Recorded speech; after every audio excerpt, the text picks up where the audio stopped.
টুসি পরব বা টুসি পূজা। পুরো মাস ধরে ঘরের মেয়ে টুসুকে আরাধনা করার পর সংক্রান্তিতে তার বিদায়ের পালা। রাঢ় যা টুসু ভাসান উৎসব হিসেবে পরিচিত। রাঢ় বাংলার সংস্কৃতির সাথে ওতপ্রোতভাবে জড়িয়ে আছে টুসু। কেউ বলেন টুসু লক্ষ্মীর আর এক রূপ, কেউ বলেন টুসু আসলে রাঢ়ের লৌকিক দেবী। টুসুর পরিচয় নিয়ে মতভেদ থাকলেও টুসু যে রাঢ়ের ঘরের মেয়ে তা নিয়ে দ্বিমত নেই।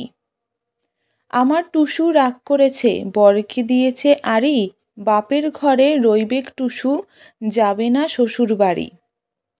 রাঢ় বাংলার লোক শিল্পের সাথে ওতপ্রোতভাবে জড়িয়ে আছে টুসু পরব। টুসু উৎসব বা মকর পর্ব একটি লোক উৎসব। ঝাড়খণ্ড ও পুরুলিয়া জেলার অধিকাংশ স্থানে পুরাতন প্রথা অনুযায়ী টুসু উৎসবে কোনো মূর্তি প্রচলন নেই, কিন্তু পুরুলিয়া জেলার বান্দোয়ান থানা এবং বাঁকুড়া জেলার টুসু মেলার টুসু মূর্তি প্রচলন রয়েছে। বিভিন্ন ভঙ্গিতে অশ্ববাহিনী বা ময়ূরবাহিনী মূর্তিগুলির গায়ের রং হলুদ বর্ণের ও শাড়ি নীল রঙের হয়ে থাকে। মূর্তির হাতে কখনো শঙ্খ, কখনো পদ্ম, কখনো পাতা বা কখনো বরাভয় মুদ্রা দেখা যায়। পুজোর নিয়ম: ধানের ক্ষেতে একটি গোছা নতুন আমন ধান মাথায় করে এনে খামারের পিঁড়িতে রেখে দেওয়া হয়। অঘ্রাণ মাসে সংক্রান্তির সন্ধ্যাবেলায় গ্রামের কুমারী মেয়েরা একটি পাত্রে চালের গুঁড়ো লাগিয়ে তাতে তুষ রাখেন।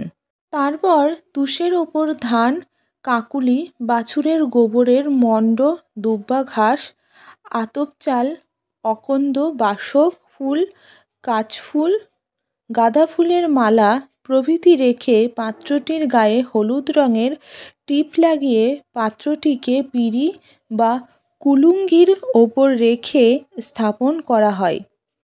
পাত্রের এই পুরো ব্যবস্থা প্রতিদিন সন্ধ্যার পরে টুসু দেবী হিসেবে পূজিতা হন।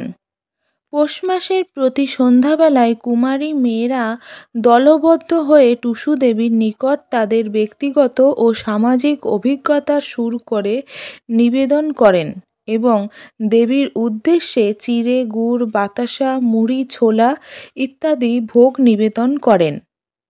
টুসু উৎসব পালনের সময় পৌষ মাসের শেষ 4 দিন চাউরি, বাউরি, মকর এবং আখার নামে পরিচিত। চাউরির দিনে গৃহস্থ বাড়ির মেয়েরা উঠোনে গোবর মাটি দিয়ে নিভিয়ে পরিষ্কার করে চালের গুঁড়ো তৈরি করা হয়।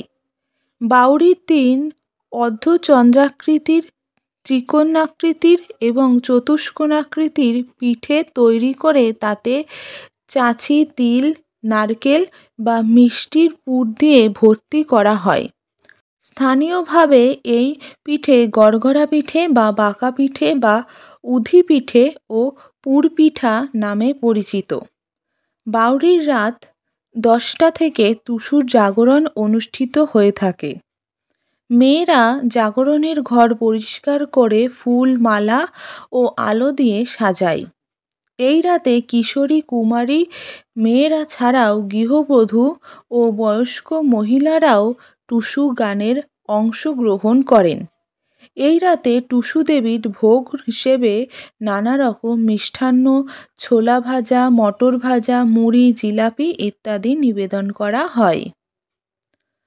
হরে কৃষ্ণ, রাধে রাধে, জয় গোপাল, শ্রী গুরু জয়।